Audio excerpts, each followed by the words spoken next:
I want to begin by talking a little bit about why this is an important issue for me, the issue of voting equality. When I first entered this place following my election in June, it wasn't my first time in the chamber. In fact, I first sat on those green benches in October 2009. I came here as part of a Youth Parliament delegation debating the issues of the day, as well as calling on members to lower the voting age to 16. And I haven't stopped campaigning on this issue since. Voting equality is an extremely important issue to me and to many people, especially young people, but not just young people, across the UK, and it's one that isn't going away.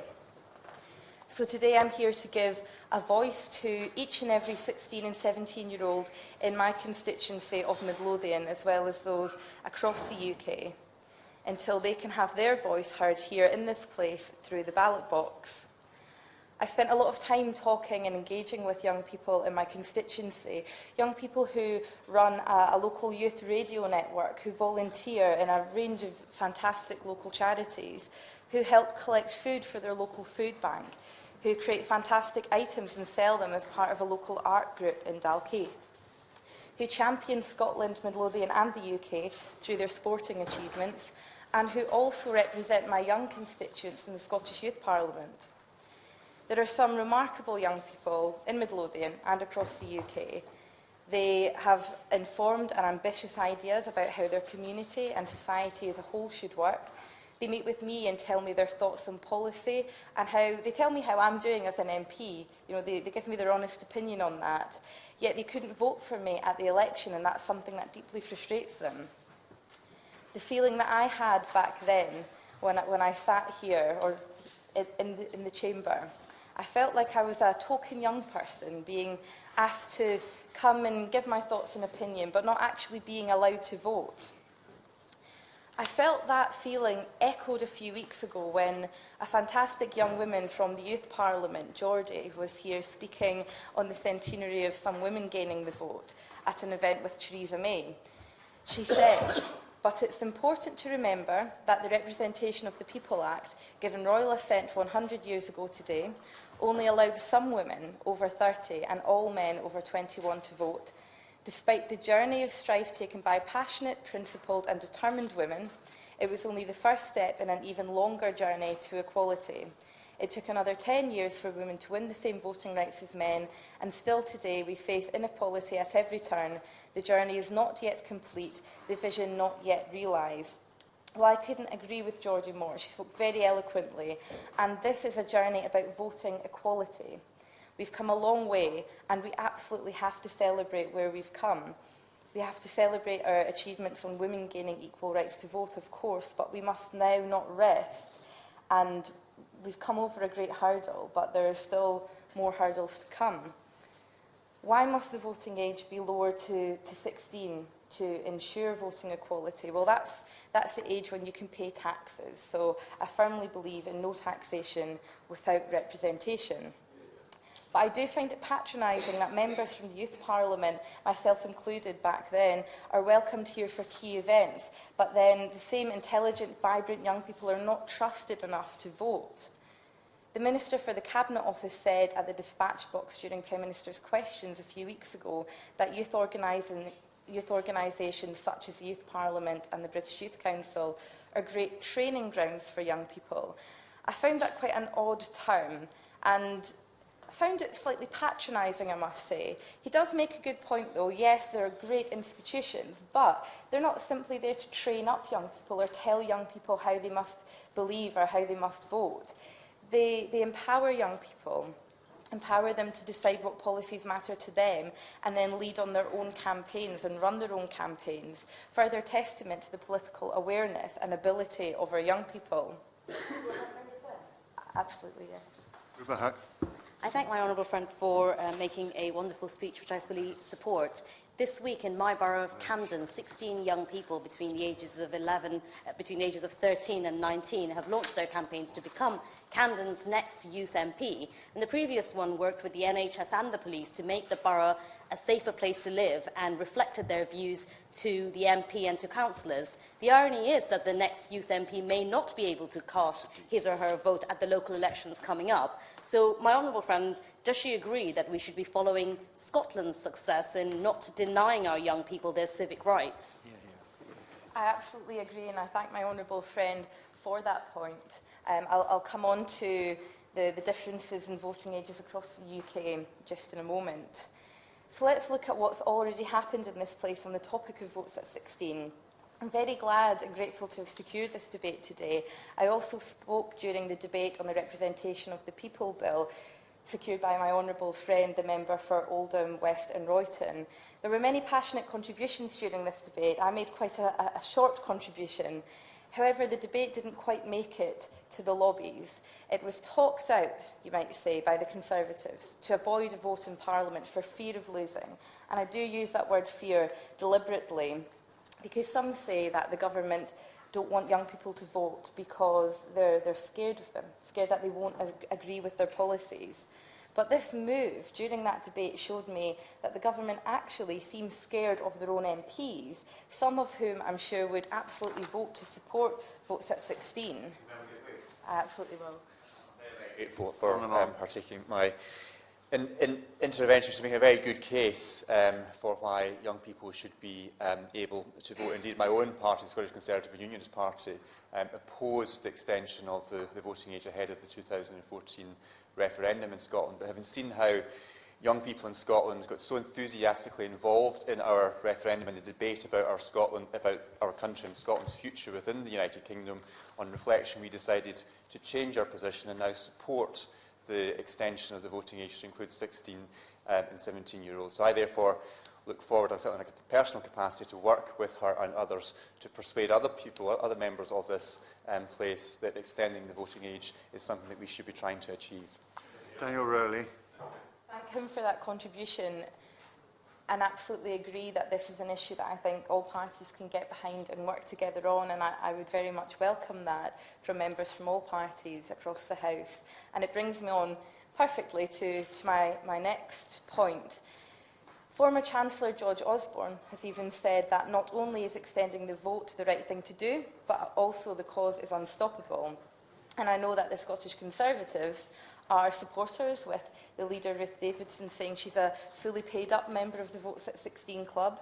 And so I want to know then, when can we can speak and we can work together, but when can we vote on this issue in the House, or are the government going to block us from voting as well as 16, 17-year-olds? Yes. Can I thank my honourable friend for securing this very important debate, and congratulations on the speech so far, which does make the case very well. If the government are so nervous about this, surely the best way to do it is to test it within some elections. We've seen the impact that it's had in Wales, young people in Scotland. Young people in Wales will very soon have the right to vote. Surely by extending that in England and Northern Ireland, we can test turnout, we can test the appetite, we can provide that education in schools, and then look to expand it beyond them. Daniel Rowley. Thank him for his contribution. Absolutely, being a Scottish MP, I find it uncomfortable that some young people across the UK can vote in certain elections and others cannot. I think that this is inequality in the franchise, and something that I hope that we can fix. In Scotland, yes, 16 and 17-year-olds can vote in local elections, Scottish elections and in referenda. Our young people have shown that they have the knowledge and the passion and the ideas to drive forward a dynamic democracy. They showed this especially when they voted and engaged with the Scottish independence referendum. They made politicians think differently, act differently and campaign differently. We saw some very vibrant campaigns which were different from what we've had in the past. They really reached out to all corners of society. And far from being apathetic and disengaged, over 89% of 16 and 17-year-olds registered to vote in the Scottish independence referendum, and around 75% turned out to vote, which is much higher than the average for 18 to 24-year-olds in general elections, even in the most recent general election, which saw a turnout of around 59% for 20 to 24-year-olds. My friend give way on that point. I will give way. Thank you very much. I thank my friend for securing this debate. It really is fantastic to see the pressure being kept on. For young people in Plymouth, they want the right to vote as well. And although we don't have a devolved assembly or parliament to be able to lower the voting age for local elections, we're relying on this place to do exactly the same. So whether you live in Perth, Penarth or Plymouth, 16 and 17-year-olds should have the right to vote. And that should be equal right across the UK, is the message from young people in the city that I represent. Thank my honourable friend for his contribution and fantastic alliteration there as well. The Scottish experience shows that lowering the voting age could be a key way to improve voter registration rates and engage younger people in politics. And actually, the political habits that we form at a younger age are likely to be carried into later life. So supporting greater voter registration and political engagement in our society could be achieved through this. The voting age is not just about voting, but also about supporting and broadening citizens' political engagement and empowerment. The member. I'm grateful to my learned friend, firstly for securing this debate and allowing this intervention. Isn't it correct that by extending this franchise, politicians of today will be remembered in a far, far better light by doing that, which we see work so successfully in Scotland, and it is a relatively simple step to achieve some good news headlines in extending franchise to a very important element of our communities. Fantastic point raised there by my honourable friend. I'd like to quote the member of the Scottish Youth Parliament for part of my constituency, Laura Adams, who I think makes a point so eloquent I couldn't have put it better in my own words. She said, "In general, we face the issue of trying to get people out to the polls to vote. So why would we actively prevent engaged, informed and politically motivated young people from voting? It can only help represent a wider section of society, and that is a section of society who are working in school or university, living through the issues that are debated and scrutinised daily in the Houses of Parliament." And I think she makes such a fantastic point about engagement and why it's important for 16 and 17-year-olds across the UK to have a say here in Parliament. I will, yes. She's making an absolutely excellent point, and I agree with all the points that she has made in her speech. Would you agree with me that now is a particularly good time to look at this for the UK Parliament, because we ought to be, surely between elections, it's a good opportunity to extend the franchise, and indeed when opportunities through the devolution bill and the EU referendum bills were rejected before as not being the right time to do this, now seems that exactly a perfect time to look at this issue again. I agree with the honourable member, absolutely. Looking back on the Scottish independence referendum, research showed that 16 and 17-year-olds access more information on a wider variety of sources than other age groups, which makes them more informed citizens and voters, disproving the notion that young people are less engaged or informed about politics. Now, following the Welsh Government's recent decision to extend the franchise in local government elections to 16 and 17-year-olds, this Parliament would be the only Parliament in Great Britain that is dragging its heels on what is clearly a step forward in Scotland and in Wales. It also runs the risk of increasing the distance felt by young people in Scotland and Wales between them and their members of Parliament in this place, since they know that their voices will not be heard during elections. And I think that's something that is very concerning for me as a member of this Parliament. I will, yes. And I really commend her very genuinely on what is an excellent speech. I'm faced with the bizarre position where I can go along and visit one of the local high schools in my constituency with the constituency MSP, and the kids in the 5th year and the 6th year can vote for the MSP, but not me. Does she not understand and agree that that is absolutely perverse and the government must take action on this? I absolutely agree. It can be an odd thing to turn up to an event with an MSP and a councillor whom the young people are able to vote for and therefore know better and pay greater interest in because they feel that they have an investment in that person.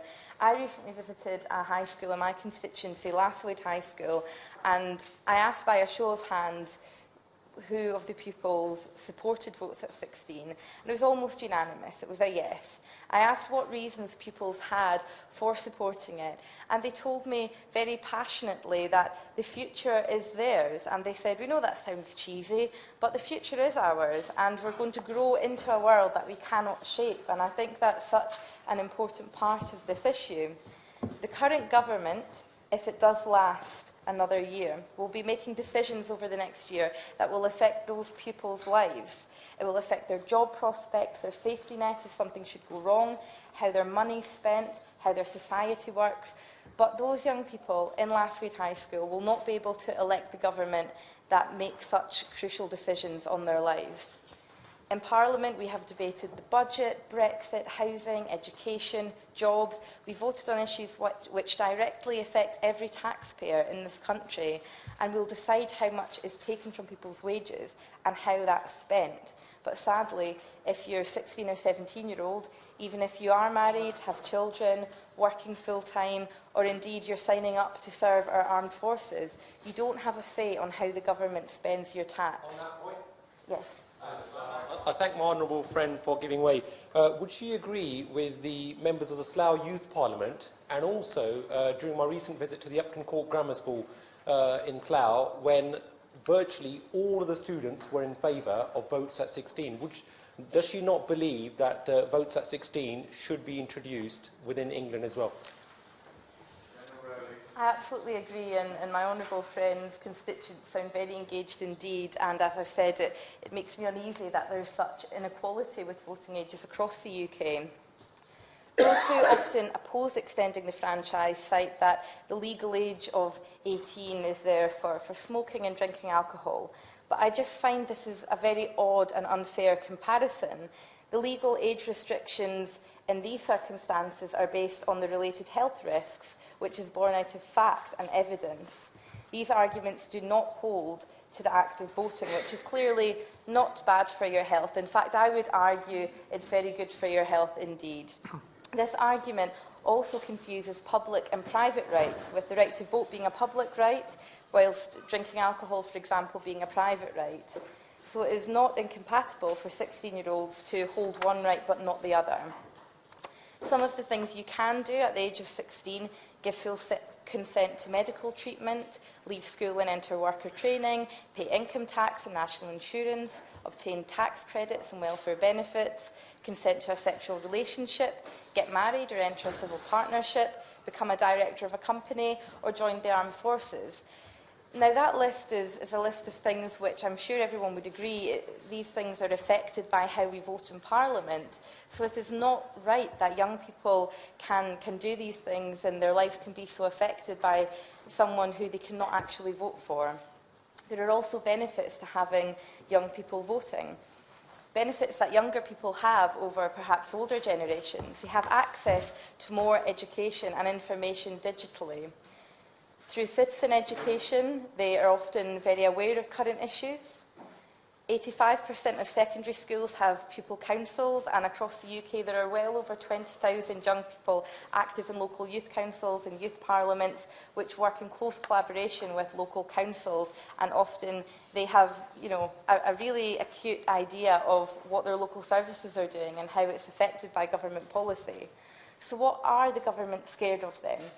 If they are worried that 16 and 17-year-olds won't vote for the Conservative Party, well, I'd say they certainly won't once they do get to vote and they feel that they've been disenfranchised by the Conservative Party. And however, if they do vote, 16 and 17-year-olds only make up 2.9% of the over 16 population, so unlikely to cause any huge change at an election, but it is critical that they do have their say.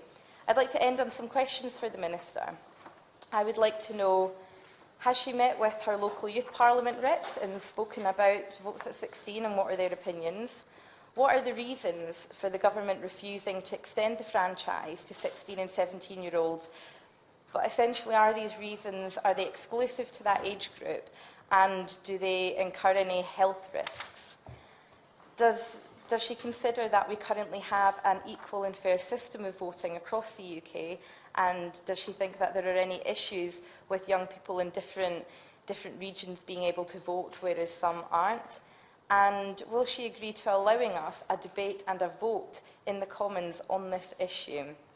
Now that 16 and 17-year-olds in Scotland and Wales can vote in some elections, it would be unacceptable if their peers elsewhere in the UK could not. And I urge the Government to take action on this very important issue and let us have a vote on it. Thank you very much. Thank you. The question is that this House has considered equality of voting ages in the UK. Minister Chloe Smith, you've got 9 minutes. Indeed. Thank you very much indeed, Mr Davis. And I wonder if members will bear with me and refrain from intervening on me to allow me to deal with the questions in the 9 minutes available. I shall do my very best. First of all, let me thank the Honourable Member for Midlothian for raising these issues and today's debate.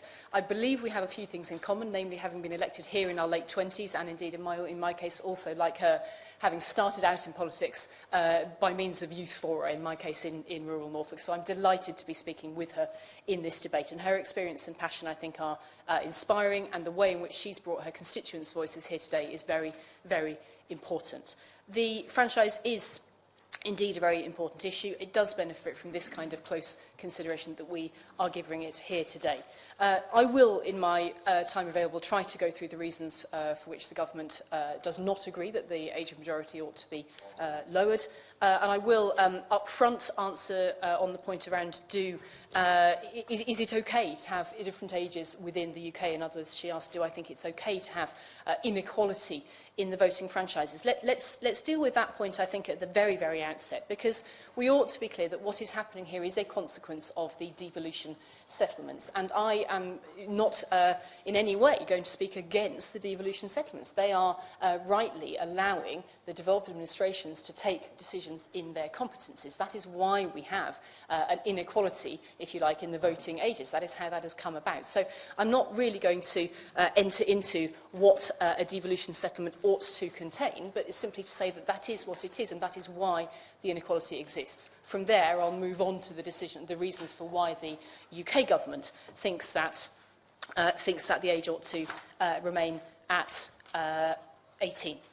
I will start by saying I think the principal reason here is that the very latest polling, April 2017, on this issue does indicate that only a third of the public is in favour of lowering the voting age for all UK elections. And really, it is from that reason that the government believes the voting age should stay at 18, and that is why our manifesto for the recent election included that commitment to maintain that at 18. That, in itself, is also the answer to one of her other questions, which is, will there be a debate and vote on this issue in government time? No, there won't, because this was in our manifesto to retain the voting age at 18. That is the shortest and simplest answer I can give to one of her last questions there. Let me start now about the rights of young people. 18, I'm terribly sorry, she has only just arrived in this debate, and I have now very few minutes in which to answer the important points put by members who were here earlier on. Let me start with the rights of young people. 18, I think, is widely recognised at the age at which one becomes an adult. For example, that's why we start jury service at 18. Some things that people can do at 16, such as join the army, get married, enter a civil partnership, can only be done with parental consent. The UK has seen a general shift to a higher minimum age requirement on a number of things in recent years, indeed with cross-party support. For example, in 1997, the minimum age for buying fireworks was raised from 16 to 18. In 2005, gambling at a casino was restricted to 18-year-olds and upwards. 2007, the legal minimum age for buying tobacco in England, Scotland and Wales was raised from 16 to 18. You get the picture, Mr Davies. There are a number of things where we have moved that age from 16 to 18. I will, but she'll get fewer answers to her questions. May I ask, though, does she not agree that those things incur a risk, a health risk or a danger, and voting does not? Or perhaps she thinks it does? I think that really the overriding point is this, that we do not have a single age of majority in this country. Really, that is actually the underpinning point of what she sees as inequalities in these ages. The fact is we don't have a settled number, a settled age at which one is thought to become an adult. I want to move on to one other example in this list because I think it's rather important. In England, those under the age of 18 must remain in either full or part-time education or start an apprenticeship. In other parts of the UK, individuals may start full-time work at 16. Thus, supporters of the lower voting age go on the principle of no taxation without representation. And indeed, I heard The honourable member for Ipswich last week argued that there should be no representation without taxation.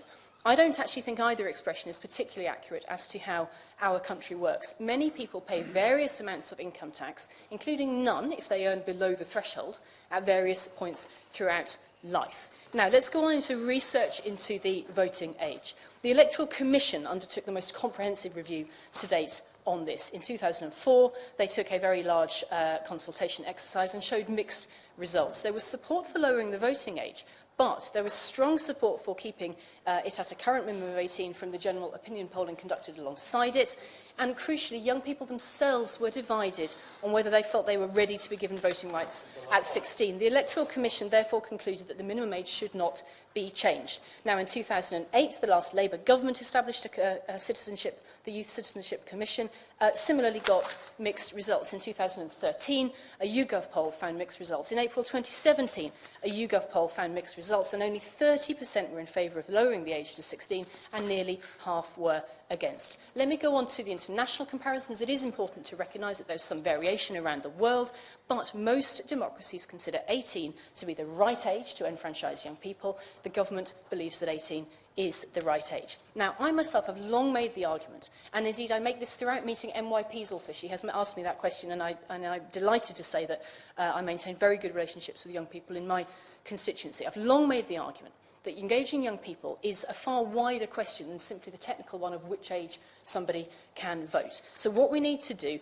is engage young people more broadly, and I just want to set out also ways in which the government is doing that. We are doing that in particular through existing measures such as supporting the Youth Parliament, through to gaining the views of young people on specific areas of legislation, such as changes in mental health provision. There's a consultation out about that right at this very moment. Of course, there is citizenship on the curriculum in schools, and there are resources online by the government. Now, there is a lot more that we are also doing in this year of the suffrage centenary, which she began her remarks by celebrating.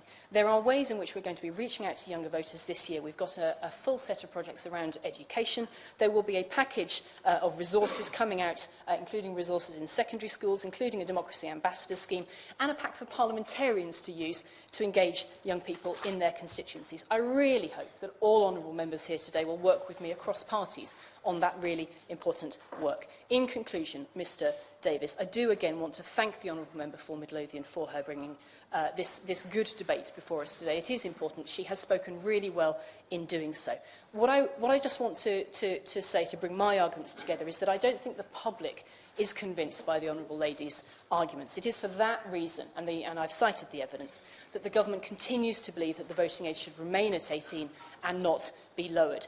Given that our manifesto commitment was in line with that, there won't be, you won't find the government providing time for this in government votes and debates. However, this does not detract from the central point in front of us today, Mr Davis, that young people are part of democracy and society, and their voice matters. I and the government will continue to work to ensure that young people take up their rightful place in politics in order to grow our vibrant democracy. I do think that is what we ought to be all working together on a cross-party basis. I think there may be a job more broadly in the country for the Honourable Lady and others to do to persuade the public at large of her arguments, but given that the government's manifesto position, which indeed won the day, we did form the government after the election in 2017, that manifesto won the day, and it was in there that we said we would be remaining with the voting age at 18. Thank you, Mr Davis. Thank you. The question is that this House has considered equality of voting ages in the UK. As many as are of that opinion say aye. On the contrary, no. I think the ayes have it. The ayes have it. Order, order. Thank you.